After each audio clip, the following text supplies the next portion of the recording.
Cuckoo. Cuckoo. That's my pigeon impression. All right, so pigeon used to be my nemesis, and now it's I really enjoy doing it, but I have to have bricks and blocks and a coffee table.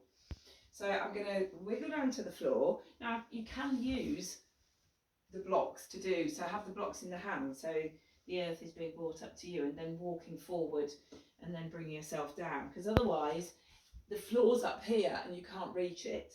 So holding the blocks in the hands like arm extensions and coming down. Put the bricks by the side.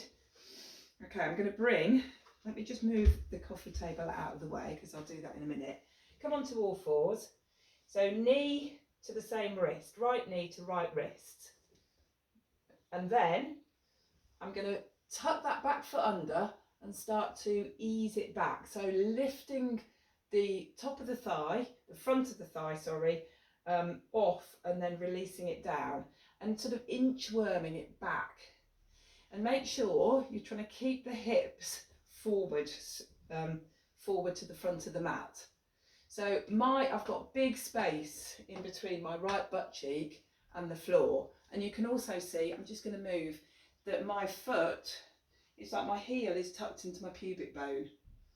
Now some people will be able to do pigeon and bring their leg out, further out, and I can't do that. It's too much of a big hip rotation because I've had a hip replacement. It's not, everybody's different, but I'm just showing you what my body can do. And then I'm going to take that brick and put it underneath my right butt cheek. Okay, so here, you can hang out here a little bit. Spread the heart centre, drop the shoulders away from the ears, gazing forward, lots of breath. And try and keep the top of that back foot sort of flat to the earth, so it's not rolling out or in. So you've got this long line from the hip flexor all the way down the front of the leg. So basically from here all the way down to the tips of the toes. Your leg may be straight, it might not be, but it's this that makes a difference. Putting it underneath your bum and releasing. And you can keep upright pigeon, or you can do recline pigeon. And this is really nice. I teach this in pregnancy because obviously there's no space because your baby's in the way, and you can't go down and do a forward pigeon, a forward lying pigeon.